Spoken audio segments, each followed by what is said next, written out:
As 2022 is drawing to a close, blimey, we are in late November as I'm saying this. I can't believe where we are. Anyway, so this year for me has been a brilliant year of participating in races, and I just wanted to share with you my top 5 races that I've experienced.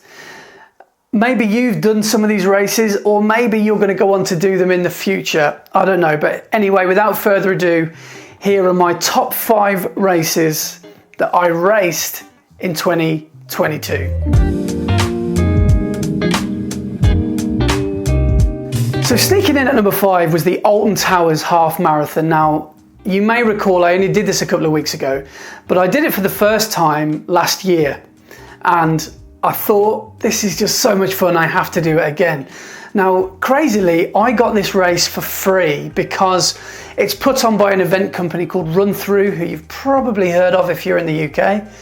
And if you volunteer for them, they give you 2 free races, which is, I think, the perfect payment if you're going to volunteer to marshal at a race. So I marshalled at a race in Redditch earlier on in the year, and then obviously Alton Towers was one of the ones that I chose.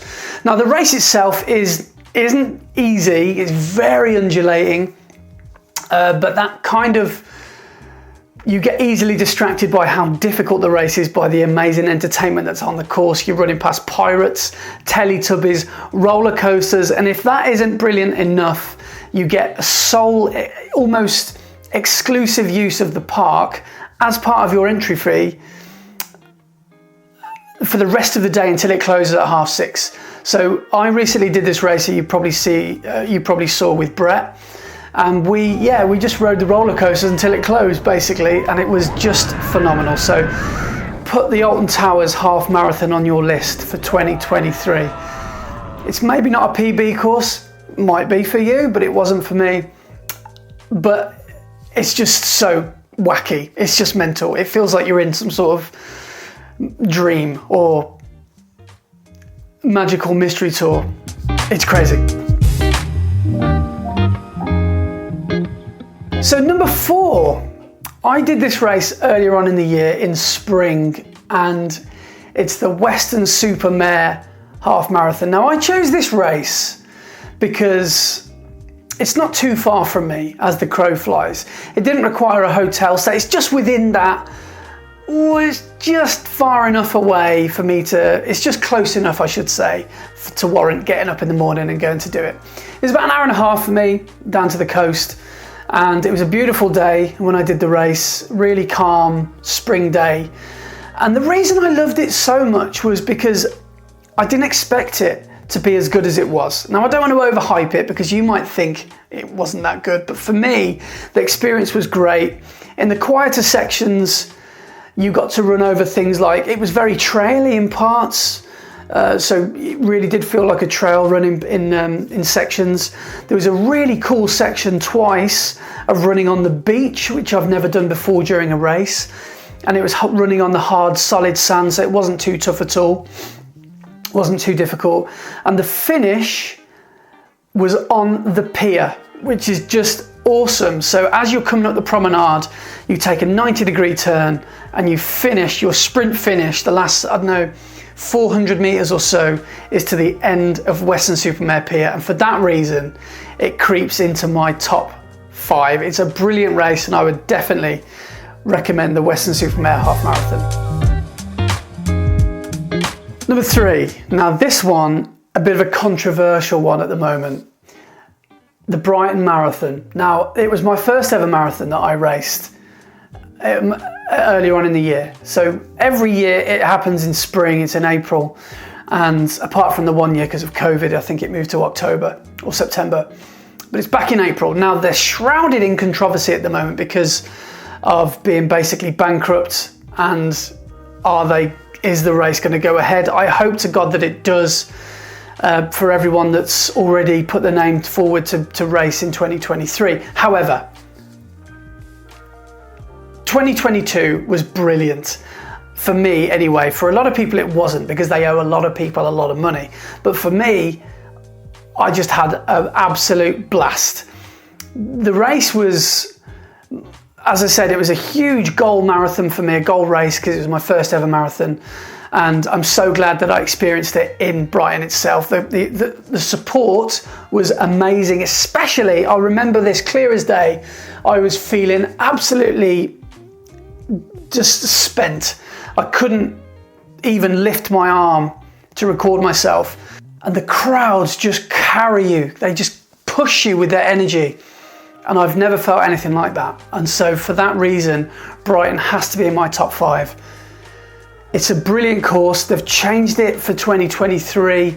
The route has been planned to change. So hopefully that is the worst of the disruption that you will face, is the change of route. But I loved it. The support was amazing. The start, the organisation itself was actually quite good. So yeah, I've got nothing but good things to say about the Brighton Marathon. Fingers crossed for all of you.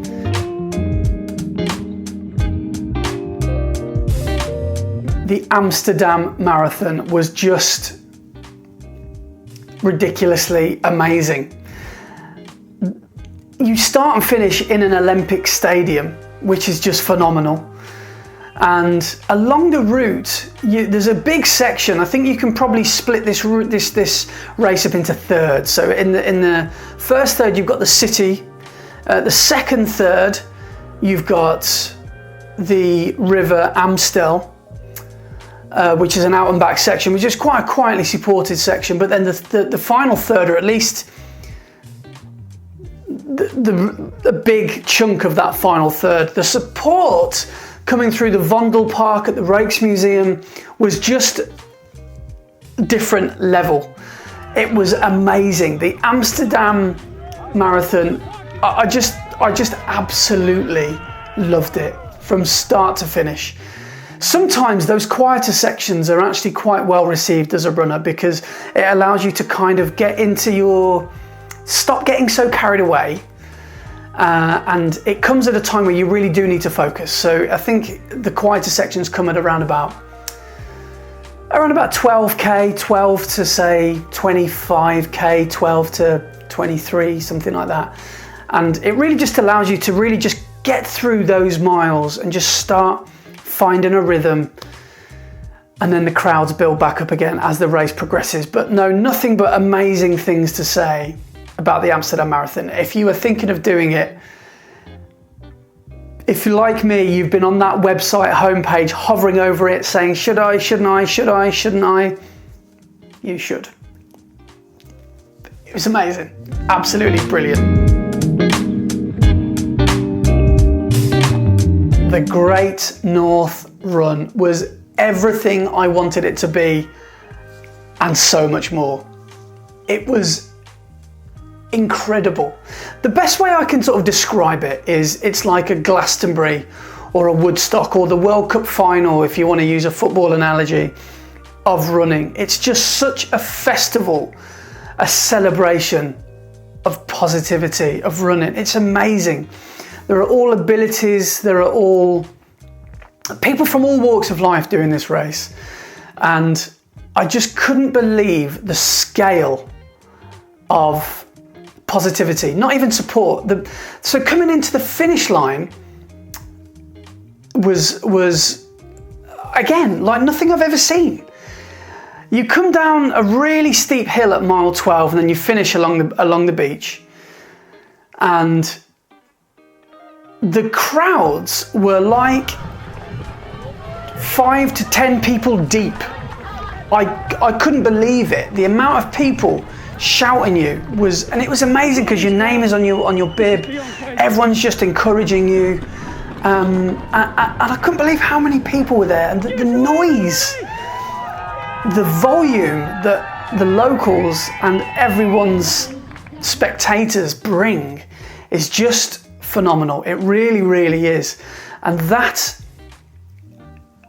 is the main reason that I love the Great North Run, because of the atmosphere.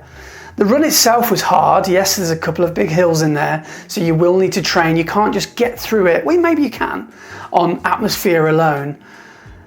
But it's like people just drag you to the finish line. It's like it's got a magnet attached to it. And every person that you run past is pushing you forward. everything from the famous John Reed Road, to some of the famous fancy dress costumes, to having a beer, to seeing Elvis, to seeing the sea at mile 12 before that sharp descent. It was amazing. And I know I'll never ever get to run the Great North Run again for the first time, but next time I do, I will certainly not take it for granted, and it won't be the last time I ever run that race, because it was amazing. I may not ever have a race experience like that again. I hope I do, but it was just amazing. And I cannot say anything but amazing things about the Great North Run. So there you go. There are my 5 favourite races that I've done in 2022. So let me know in the comments what races that you did that you love the most. And maybe if any of these races that I've done and listed in my top 5, are you tempted to do them maybe next year? So let me tell you just before I go, I've got one big race coming up in the spring of 2023. It's a big one.